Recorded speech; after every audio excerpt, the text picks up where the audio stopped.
O assunto em questão agora, pessoal, são os quadriláteros. Vamos considerar, então, 4 pontos no plano, eu pegando 4 pontos quaisquer no plano, 4 pontos A, B, C, D. O que eu vou chamar de quadriláteros? Eu vou chamar de quadriláteros a união fechada dos 4 segmentos que eu posso criar entre esses 4 planos, no caso, segmento AB, segmento BC, CD e AD, nos dois casos aqui. Já dá para observar que eu posso criar tipos de quadriláteros diferentes com essas ligações ou com essas reuniões desses segmentos. Esse tipo de quadrilátero é o que eu chamo de quadrilátero convexo, e esse tipo de quadrilátero é o que eu chamo de quadrilátero côncavo, porque ele tem uma reentrância côncava aqui nele. Mais para frente eu vou falar sobre essa definição de como separar matematicamente um quadrilátero convexo de um quadrilátero côncavo. Mas a definição de quadrilátero, assim como de triângulos, é bem simples. Eu tenho 4 pontos, 4 segmentos. A reunião fechada desses 4 segmentos vai me dar o que nós chamamos, essa região plana chamada de quadriláteros. Então eu peguei 4 pontos ABCD e liguei os segmentos AB, BC, CD e AD. Os pontos recebem o nome de vértices, então A, B, C e D são os vértices dos meus quadriláteros aqui. Os segmentos AB, BC, CD e AD são os lados, e eu posso gerar também nos quadriláteros, diferente do que acontecia nos triângulos, eu posso gerar também as diagonais. Por exemplo, eu posso gerar aqui essa diagonal AC, como posso gerar a diagonal BD.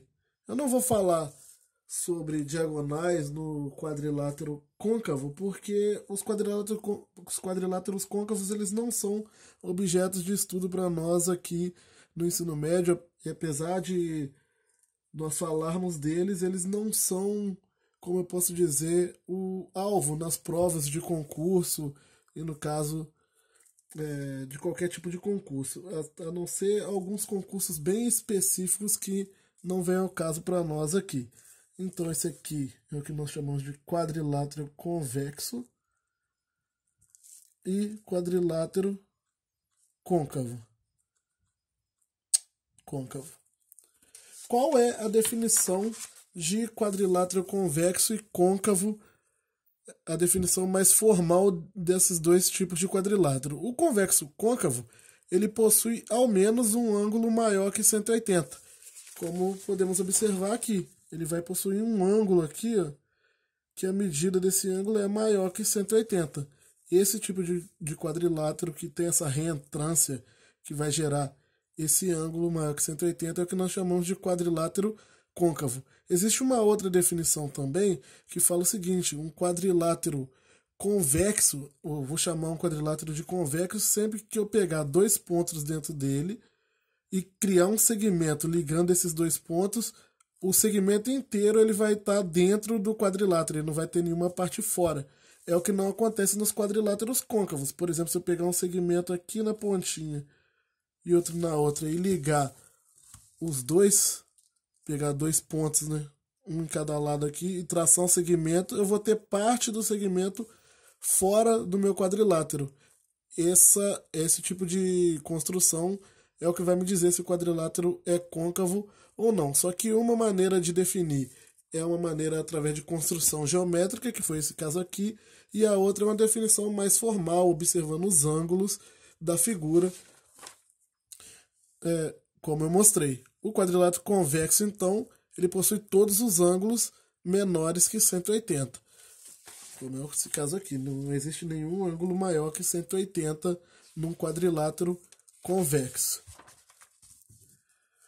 Uma outra coisa interessante sobre os quadriláteros é se nós olharmos para ele e tentarmos observar o que acontece com os ângulos dele, como fizemos nos triângulos, onde nós observamos no triângulo que a soma dos ângulos internos de um triângulo é igual a 180, no quadrilátero eu também vou ter algo parecido. Só que o valor não vai ser 180, mas eu tenho uma medida similar, uma forma similar, vai dar sempre o mesmo valor, e esse valor é igual a 360. Por quê?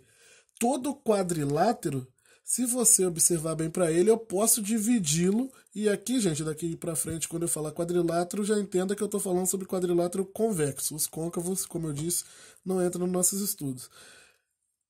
Todo quadrilátero eu posso dividir ele em dois triângulos. E nós sabemos que a soma dos ângulos internos de cada triângulo vai dar 180. Só que a união desses ângulos dos dois triângulos vão formar os quatro ângulos do quadrilátero. Então, é como se eu tivesse 180 mais 180, 360 graus. Por causa desse motivo que a soma dos ângulos internos de qualquer quadrilátero é igual a 360. Ela sai através da soma dos ângulos internos dos triângulos. Por isso que nós estudamos os triângulos antes dos outros polígonos. Porque muita coisa que nós vamos observar para os outros polígonos saem através de construções e de teoremas que já provamos para triângulos. Então, por exemplo, se eu pegar o ângulo ABC, que seria esse ângulo aqui, o ângulo BCA, que é esse ângulo aqui, e o CAB, que é esse aqui de cima, essa soma aqui vai dar 180 graus. E do outro lado, no outro triângulo, o ângulo ACD, o ângulo CDA e o ângulo DAC ou CAD, tanto faz a ordem aqui, também vai dar 180 graus. Na hora que eu somar as duas coisas, esse valor vai ser igual a 360 graus. E só com esse resultado, eu já consigo fazer resolver diversos tipos de problemas. Isso vai me ajudar, vai me apoiar a resolver diversos tipos de situações envolvendo ângulos, onde eu consigo observar que esses ângulos estão associados a alguns quadriláteros, como acontece no caso dos triângulos, quando eu começo a usar a questão da soma dos ângulos internos do triângulo para descobrir valores de ângulos de outras figuras que eu esteja trabalhando. Como, por exemplo,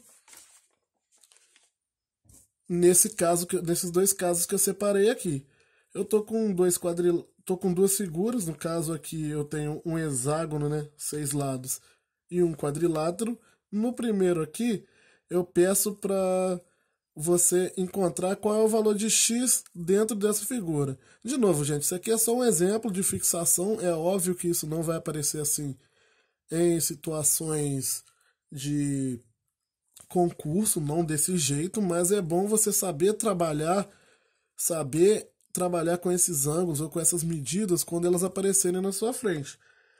Ou seja, eu sei que a soma dos quatro ângulos do quadrilátero é 360. Então, encontrar o x nessa situação aqui é muito simples. Basta somar tudo e igualar a 360.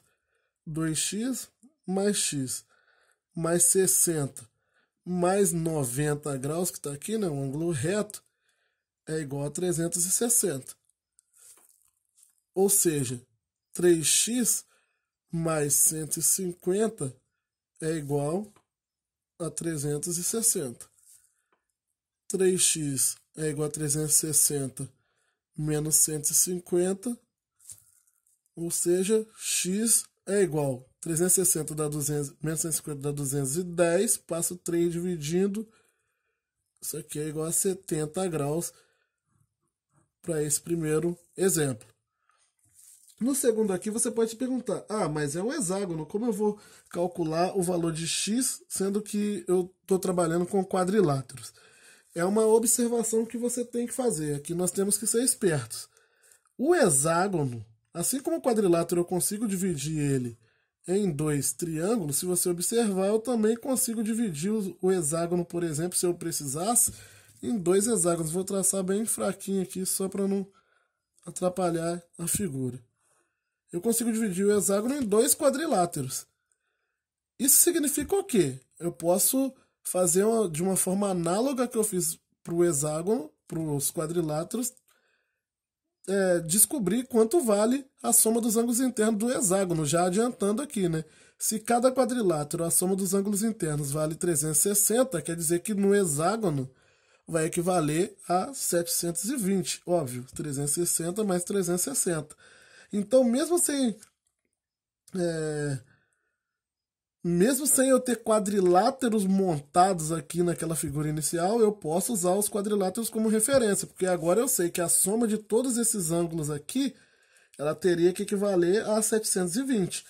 Ou seja, x mais 20 mais x mais 30 mais 130 mais 120 mais 150, isso tudo tem que equivaler a 720, que é a soma dos ângulos internos do hexágono que eu tirei da divisão de dois quadriláteros.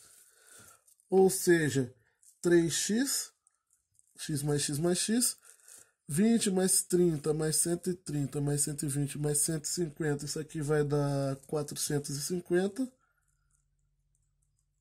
e é igual a 720. Logo, 3x é igual a 720 menos 450, ou seja, 3x é igual a 270 graus, o que implica que x é 270 sobre 3, que é igual a 90 graus. E eu vou trabalhar muito parecido nessas questões envolvendo soma de ângulos internos de quadrilátero, muito parecido com o triângulo. Esses exercícios, como eu disse, esses problemas não vão aparecer assim normalmente em concursos da ESA, Enem, concurso algum, mas você tem que saber lidar com esses ângulos, porque em diversas situações você vai precisar descobrir valores de ângulos dentro de outras figuras para calcular um seno, um cosseno mais lá para frente, quando estiver lidando com trigonometria junto também, da geometria plana, e isso vai ser necessário, então esses exercícios são para você treinar o trabalho com esse tipo de situação.